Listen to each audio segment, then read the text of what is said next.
裸になって、そして木を切ったです。まあそうしたら後で、夏だったもんですから、すっかりこの日が強くて、シベリアといえども日が強くて、背中はすっかり焼いてしまいました。そして帰ってきたらめまいがして吐いたりしてひどい目に遭いました。まあ日射病にかかったんですね。だからまあそれほど張り切りましたのも結局いい気持ちだったんだろうと思いますが、もうそれ随分反省しました。そして、ハンナに今度は帰ってきますと、そのピラとタポールの手入れです。ピラも上手にこう磨きませんと、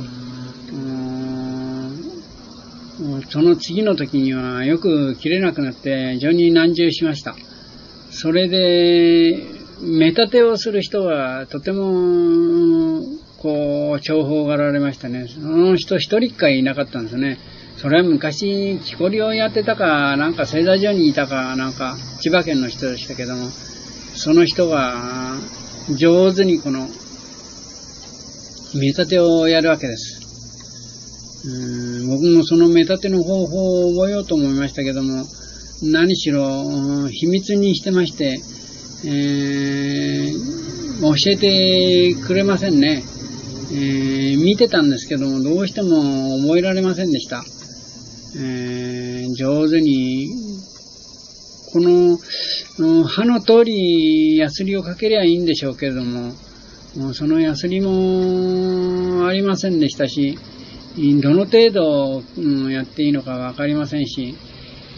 またこう見ましてちょうどこの線がずーっとこの凸凹があって、その凸凹を一線にこう見られるようにならないとダメだっていうようなそんな風な話で、その千葉県からの兵隊は随分持ってまして、そして僕らその目立てをしてもらったお礼にまた例の新聞紙だの何かをその人に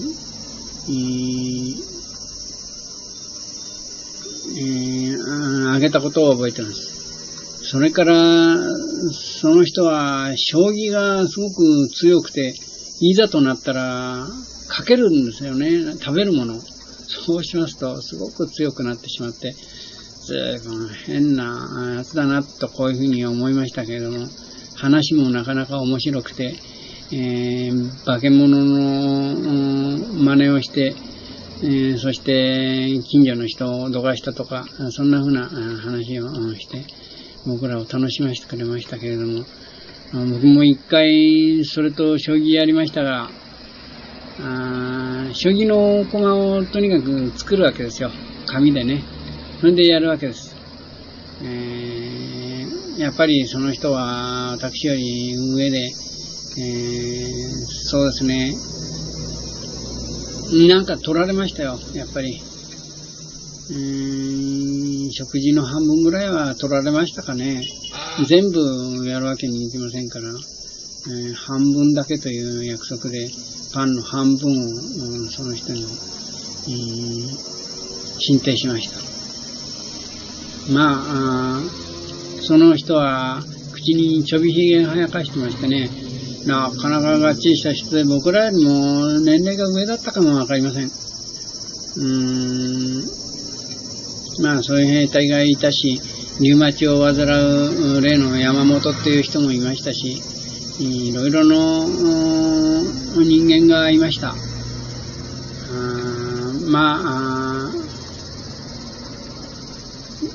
夏中いっぱい働きましたので、すっかりこの衰弱しちゃいましたが、いよいよ帰れるということになって、いきさつは前にお話ししましたけれども、歩いて、少し歩いて、それからバスにバスのターミナルへ来て、それで、元の収容所の大きな収容所から来た人と交代になるわけです。どんな人が来るかなと思って、来る人は気の毒だなと思っていたら、吉田というその例の漫才師が来ました。あの人もついに働きに来たのか、かわいそうだなと、こういうふうに自分のかわいそうなのを忘れちゃいまして、まあ僕らは帰るんですからほっとして、いたんですけれども、やはりその車に乗って寂しそうな顔をして、伐採場の方へ、自動車が走っていきました。前にもお話しましたけれども、そこでしばらく、働いておりましたが、ある時どういうわけか私がその収容所の外で一人でこう歩っておりますと、向かい側からやってきたのが前のその所長でした。それでその所長が、どうだもう一度俺のところに来ないかってそういうふうに言うんですね。だから私はその収容所に比べましたらずっと大きな収容所の方が楽なんですよ。それで、ぜひあなたのところに行きたいなんてことは言わないで首を曖昧に振りました。そして、別れてしまいましたけれども、その所長が、そうですね、カバンを持ってましたね。それを、バカに印象深く思いましたが、その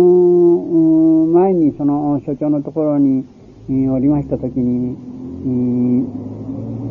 やはり私はバーニアで当番してたんです。そうしましたらその所長がちょうど来ましたので、背中を洗ったりいろいろしましたら、その時にその所長の背中に一匹シラミがついていました。で、こういうのがついてるって言って見せましたら、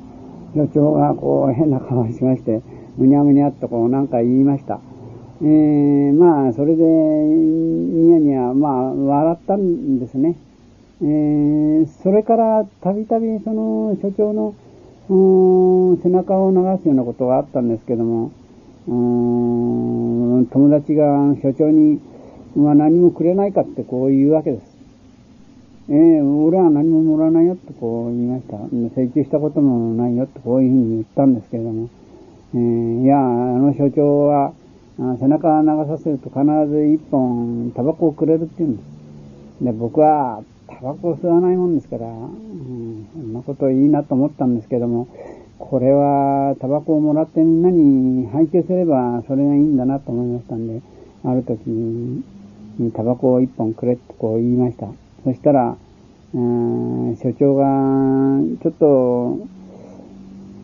僕は飲まないの知ってたもんですから変な顔しましたけれども、それからは一本ずつにくれるようになりました。そんな風なことがありましたが、バーニアには石黒という兵隊が来ましてね、で時々顔を合わせましたけど、その石黒というのがロシア語を習ってるって言うんですよ。それでじゃあ俺もじゃあ教えてもらおうかななんてこう言いまして、その石黒に会っていろいろと話してみましたが、その人は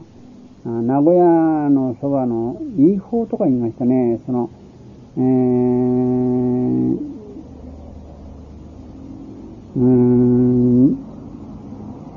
僕と同じように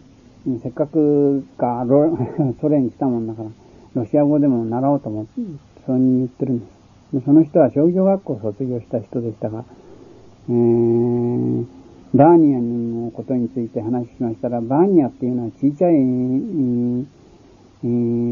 浴場でバーンナっていうのが大きいんだよななんてこんな風な話をしました。そして僕はまたそのバーニアに勤めたというか市駅に行ったことありますが、バーンナの町の晩菜をレンガ積みに行ったことがあります。そしてその石黒というのはどちらかが早く帰ったら知らせ合おうということになりまして、でも俺は遅いかもしれないとこう言うんですね。じゃあ俺は連絡してやろうってこういうふうに言ってたんですけれども、不思議な縁で、それがまた大きな収容所に、我々の収容所に来たんですね。その人はついに通訳になりましてね。それで我々がもういよいよ帰国だと。もう我々の収容所では、最後の帰国だったもんですから、もうそれに乗らなければ遅れちゃうわけです。もう次の年になるわけです。それでその石黒くんが来まして通訳をいろいろやって我々を貨車に積み込みまして、そして俺はもう帰らないと、うちの人によろしく言ってくれとこう言ってました。まあ身の上話も聞いてたんですけど、お父さんがいないでお母さんだけだってこういうふうに言ってましたが、それで日本に帰りまして、その人のところへ連絡しようと思いましたけども、連絡、ついにしようがなくて、あとその留守宅の人がどういう人か、その市役所にとかいろいろ問い合わせればよかったんですけども、私もついに怠けてしまいまして、その人とはとうとう連絡を取りづまいになってしまいました。それから前に保護の弊社に入ったというふうにお話ししましたけども、その保護の宿舎に、思いがけない人がいました。それは、私が満州におりました時にの所属の少尉さんでした。元少尉で、高橋少尉というんですけれども、隊長の下にいて隊長の補佐してた人です。その人は思いがけなくその岡の部屋にいました。そしていやーっていうことだったんですけれども、その人は鹿児島の高等農林を卒業して営林署の所長をやってたっていう人でした。でその人はシベリアへも視察に来たことがあって、ブラゴエにも来たことがあるよと、こんな風な話してました。そして、松の次には白樺が生えるんだと言うんですね。なるほど。その町の近郊には白樺があり、町のずっと奥の方行くと松があると、こんな風なシベリアでした。その元少尉はつれづれなるままにか、つれづれだったんでしょうね。碁をよくその隣の大橋少尉っていうのとやってましたが、その大橋少尉っていうのは、剣道がとても強くて柔道も強くて、両方合わせるとなんだこういうふうなすごいつわもんだったんだそうですけども、痩せてやっぱり岡の部屋に来てたんですが、その人、とよく碁をやってました。それでその高橋少尉が、高岡はなんとか碁石ができないだろうかっていうわけです。じゃあ作ってみましょうって言って、碁石は作ってもらいましてね。そして黒の石ですね、それを私が作ったインクを塗ったわけです。なんとか見られるような碁石になりましたが、例によって釜の下からすすを取りまして、それから缶詰の缶に入れて棒の先を丸くしましてね、随分よくつつきまして、そして細かくして、今度はドームから煮皮をもらってきました。そして煮皮を入れて本当に墨汁のようにしましてね、そしてその木に塗ったんです。その碁石は好評でしたよ。それからその大橋少尉というのが、インクを持ってました。固形インクの赤だったんですけれども、これ僕が作ったんだなんてこんなことを言いまして、ふざけて言ったんですけれども、そして、それをもらいまして、何か役に立つことがあればなと思ったんです。そうしましたら、よく収容所で、我々を慰めるために、音楽の舞台とか、役者の舞台とか、そういう専門にやる人がおりましてね、これは労働しないわけです。そういう人がおりまして、いろいろ演芸をやってくれるわけです。漫才師の吉田っていう人もいましたし、なんとかという昔講談師をやってたっていうような人もいました。それから、いろいろ演芸をやるときに、アナウンサーの真似をしたり、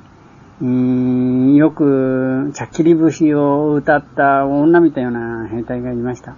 それから、ある時、舞台を作るっていうんで、私はその、バックスクリーンの、もう黒く塗ることを、やりましてね、そしてまたインクを作って、キャンバスに塗って真っ黒にしたのを覚えております。で、その出し物は、元井文七でした。それで、お山の人がいたんですけども、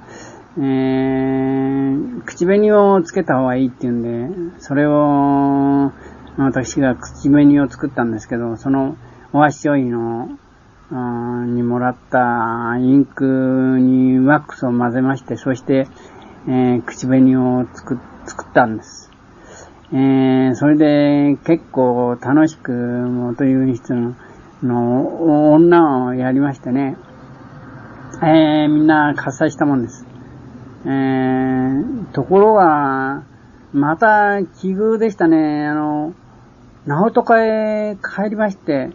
ナホトカへ着きまして、もう我々の乗る船が最終だったんですけども、そこで、やはり、我々を慰めるために、劇場があったんです。専属の。で、そこで、また、その、我々の時の演芸をやってた、そのお山がまた一生懸命、その、女方やりましてね、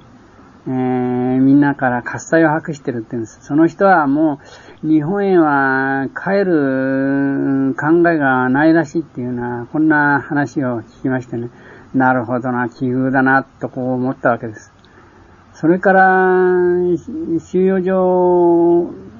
そこのナホトカに着きましてからの話は、歌を歌ったりなんかしたのを進めましたけど、また私が例によってブラブラこう歩いておりますと、後ろから急にこの、目隠しする人がいるんですよ。なんだと思って一瞬びっくりしたんですけども、その人が一番初めの私が入隊した時の現隊の中村という千葉県の人でした。その人もやっぱり剣道が強くて、なんか農学校出たって人なんだって言ってましたけども、すごい力で後ろから目隠しされたので覚えております。それが、1年やはり遅れて、そこの収容所の人たちの面倒見るんで1年遅れるんだって平気な顔してましたけども、その人からいろいろ現隊の消息を聞きましたが、我々は第3大隊に属しておりましたんで、命は助かったんだけど、戦争したことはしたんだよってこう言うんです。第1大隊、第2大隊はもうほとんど全滅してしまったそうです。そして、第3大隊、我々は歩兵砲だったんですけども、もう、それこそ鉢巻きをして、どんどん、歩兵砲を撃ったそうです。よく、向こうの戦車当たったそうですよ。当たりますと、パッとこう、火が吹いて、そして中から、向こうの兵士が飛び出してくるっていうんですね。で、長谷川っていう僕ら覚えてる若いけども弱兵がいたんですけども、長谷川どうしたって言ったら、そうよく働いたよ、あいつも本当によく働いたってこう言うんです。それで、一応退却しまして、それから捕虜になってしまったんだっていう、そういう消息を聞いて、やはりなんて言いますか、人間の絆の不思議さというのを、シベリアで感じたもんでした。ソ連は共産党の国ですから、全部が共産党の人だと思っていました。そしたら、それは間違いでした。共産党員というのはごく少人数しかおりませんでした。それですから、その共産主義の国を、共産主義を標榜するんですから、その政治力の、権力の強さといったら、独裁政治なんですね。我々のいた大収容所の所長は、グリアズノって言いまして、それは少佐だったんですけれども、とてもその共産党員のドグロビン隊ってのがいまして、それにはもう絶対に権力なら叶いませんと、そんな風な話でした。そのドグロビン隊というのは殺到してなかなかやはり権力者らしくて颯爽たるもんでしたね。それから軍医大佐というのも言いました。その人の奥さんが金髪で素晴らしい美人でしたけれども、その大佐といえどもドグロビン隊にはとても権力においては叶いませんで、時々その大佐でさえドグロビン隊にはやっつけられていたと、こんな風な話でした。それから僕らはもう帰るというので、映画を見ろというので映画を見させられましたが、これは私が映写機を借りに行ったというようなお話を前にしましたが、その借りに行きましたその映写機で、我々に映画を見せてくれたんですけれども、なんか内容はよくわかりません。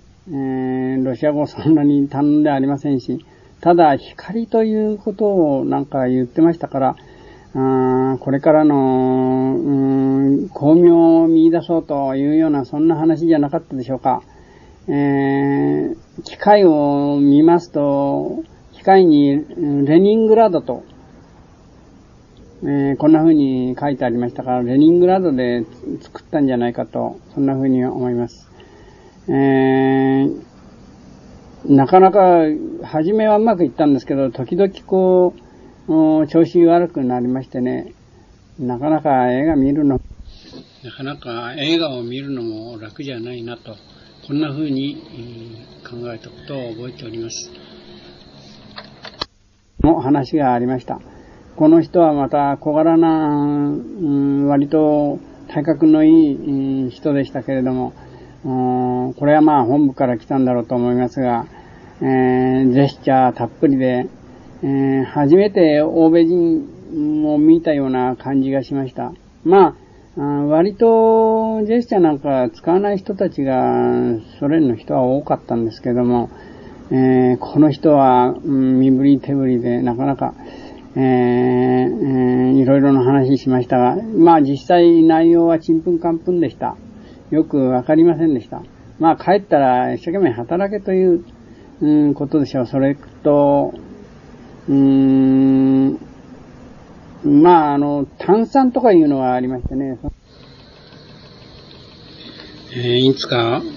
岡のところに家屋におりましたんですが、ちょっと来いというので本部へ、呼ばれましたので行きましたらそうしましたら、注射薬の注意書きと、それから使用法、その他の書いてあるものを見せられましたんで、これを、ロシア語に直せっていうんです。で、私はそんなことできませんので、ロシア語には訳すことはできませんってそうに言いましたら、それじゃあこの英語を日本語に直せって言うんです。それで俺がじゃあそれを、ソ連語に直すからってそういうふうに言われたんです。そういう薬剤官がおりましてね、その若い薬剤官がそうに言いましたんで、それではというんで、私とそれから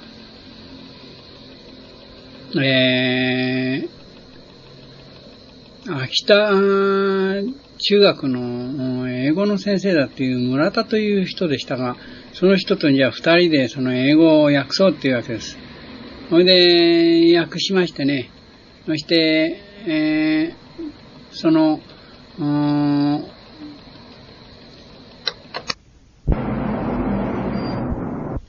訳しまして、その薬剤官にあげたことがありました。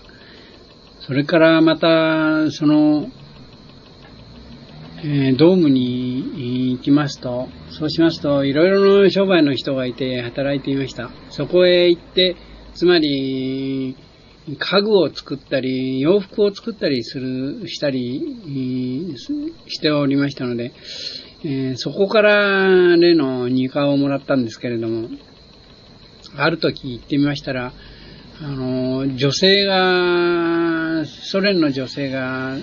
布団のようなもの、座布団のようなものを作ってました。で、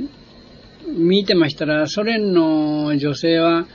こんな風にして、お針もやるんだと言うんですね。で、やはり日本の人と同じように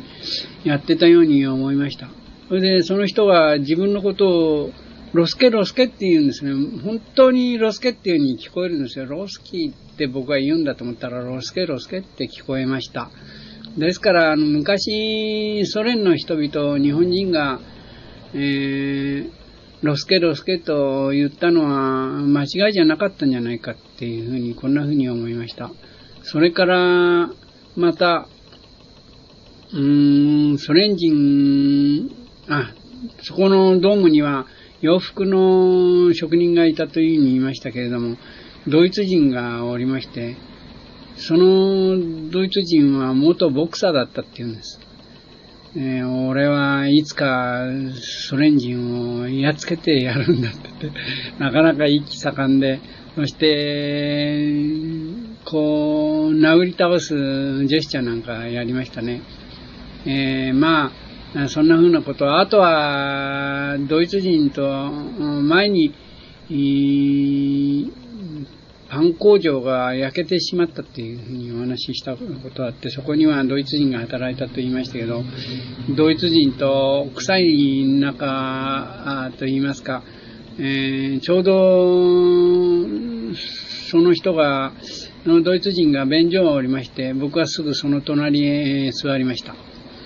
座ったというか、便をしたんです。丸出しです、二人とも。それで、そのドイツ人は、タバコを吸ってました。大便しながら、タバコを吸うんですね。僕もタバコは吸いませんでしたけども、なんか、その人とちょっと話したことを覚えております。そうです。そしてまだ、この岡をもうやめてしまいまして、第3中隊へ移ったんですけども、これは労働部隊でした。もう冬を過ぎましたので、私の体も